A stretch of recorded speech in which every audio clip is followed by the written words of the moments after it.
حضرت حسین رضی اللہ تعالیٰ عنہ نے ان دنوں میں جو وہاں گزرے ہیں، جتنے بھی کوفی آئے ہوئے تھے نا، اکثر و بیشتر تو کوفے کے لوگ تھے، ان سے کہا کہ میں خود نہیں آیا، تم نے مجھے بلایا تھا، اے فلاں ابن فلاں، کیا تم نے مجھے خط نہیں لکھا تھا کہ آؤ؟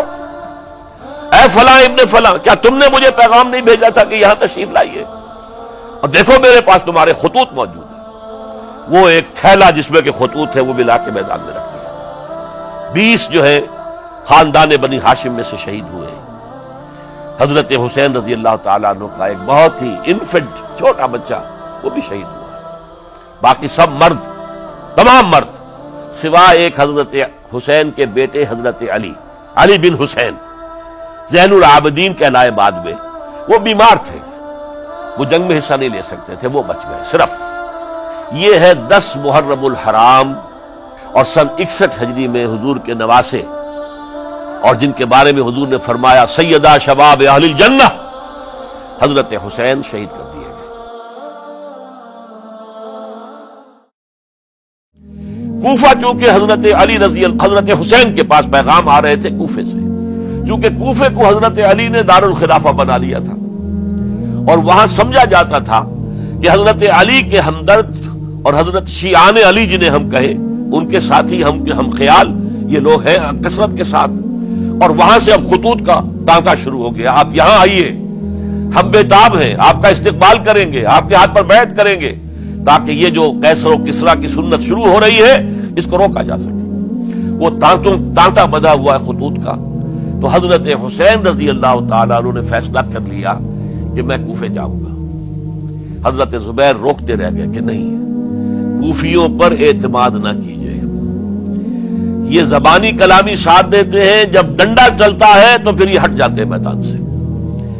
اور حضرت حسین رضی اللہ تعالیٰ عنہ بامروت انسان، شریف النفس انسان، کیسے ممکن تھا غیرت مند غیور انسان وہ کیسے ان کی بات کو رد کر دیتا؟ لہذا اچھا چلو چلتے ہیں کوفے کی طرف۔ آگے بڑھتے چلے گئے، کربلا میں پہنچ گئے، جو کچھ وہاں ہوا ہے پھر آپ کو معلوم ہے۔ اس میں یہ بات ہے، پہلے 1000 کا لشکر بھیجا تھا عبید اللہ ابن زیاد نے، اس پر حضرت حسین رضی اللہ تعالیٰ عنہ نے جو باتیں کہیں وہ کچھ اثر انداز ہو گئی۔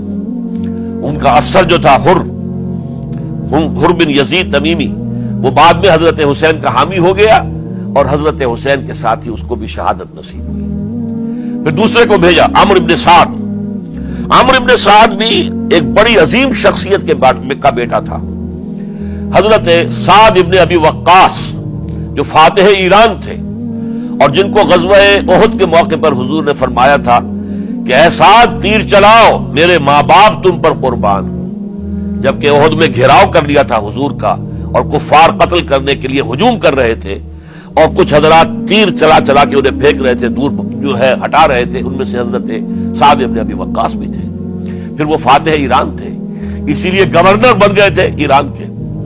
سعد جو ہے ان کا بیٹے، یہ عمرو جو ہے، یہ اب ایک بڑے صوبے کا گورنر بھی تھا، اس وقت 4000 آدمی دے کر بھیجا۔ وہ بھی نرمی کرتا رہا، اس نے کوئی تشدد نہیں کیا، اس کے اندر بہرحال اپنے عظیم باپ کے خون کا کچھ اثر تھا۔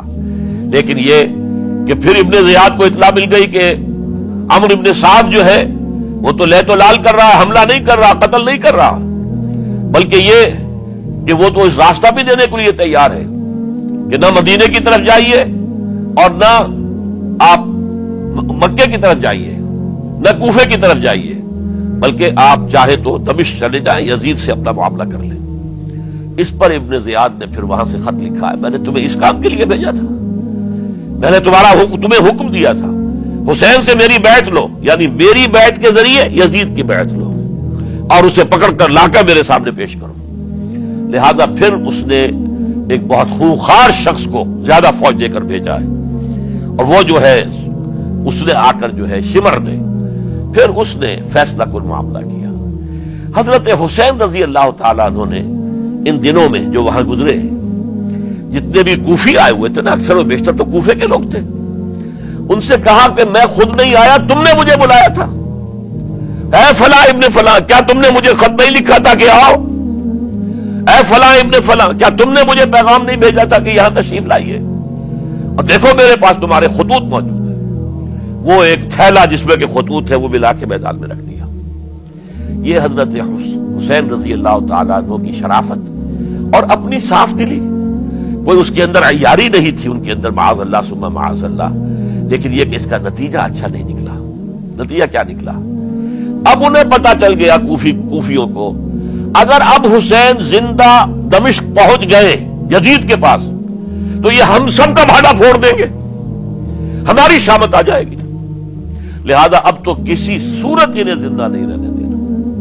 یہ ایک بڑا اہم واقعہ، نوٹ کر لیجیے اس کو. اس لیے کہ حضرت حسین نے ایک ایک کا نام لے کر، اے فلاں ابن فلاں، اے فلاں ابن فلاں، اے فلاں ابن فلاں، کیا تم نے خط نہیں لکھا تھا؟ کیا تمہارا پیغام نہیں تھا؟ اب انہوں نے دیکھا کہ یہ بھانڈا اگر یزید کے ہاں جا کر پھوڑ دیا گیا تو پھر ہماری خیر نہیں ہوگی. یہی وجہ ہے حضرت حسین کو شہید کرنے کے بعد، یہ نوٹ کر لیجئے، 72 آدمی تھے کل، جس کو کہہ لیں لشکر حضرت حسین کا رضی اللہ تعالیٰ عنہ. ان میں سے 20 خاندان بنی ہاشم کے چشم و چراغ تھے. وہ بڑی بہادری سے لڑے، بڑی بہادری سے لڑے، ایک ایک نے لڑ کر جان دی ہے. بہت سو کو مارا ہے. یقاتلون فی سبیل اللہ فیقتلون ویقتلون، قتل کر بھی رہے تھے، قتل ہو بھی رہے تھے، ایک ایک کر کے قتل ہو رہے تھے، شہید ہو رہے تھے. 20 جو ہے خاندان بنی ہاشم میں سے شہید ہوئے. حضرت حسین رضی اللہ تعالیٰ عنہ کا ایک بہت ہی انفنٹ چھوٹا بچہ وہ بھی شہید ہوا ہے. باقی سب مرد، تمام مرد، سوائے ایک حضرت حسین کے بیٹے حضرت علی بن حسین زین العابدین کہلائے بعد میں. وہ بیمار تھے، وہ جنگ میں حصہ نہیں لے سکتے تھے، وہ بچ گئے صرف. اچھا، حضرت حسین شہید ہو گئے. یہ ہے 10 محرم الحرام سن 61 ہجری. کیا مطلب ہے؟ حضور کے انتقال کے ٹھیک 50 برس بعد، سن 11 ہجری میں حضور کا انتقال، اور سن 61 ہجری میں حضور کے نواسے اور جن کے بارے میں حضور نے فرمایا سیدہ شباب اہل الجنہ، حضرت حسین شہید کر دیے گئے. اور اس کے بعد اس لشکر نے خیموں کو آگ لگا دی. یہاں نقطہ سمجھ لیجیے، آگ کیوں لگائی؟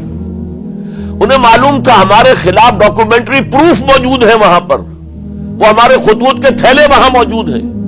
اگر وہ باقی رہ گئے تو ہماری شامت آ جائے گی، ہمیں کون بچائے گا؟ تاکہ وہ ریکارڈ جو ہے ان کا وہ تلف ہو جائے، سارے خطوط جو ہیں وہ جل جائیں، تاکہ ان کے خلاف ثبوت باقی نہ رہے. یہ عظیم سانحہ کربلا ہے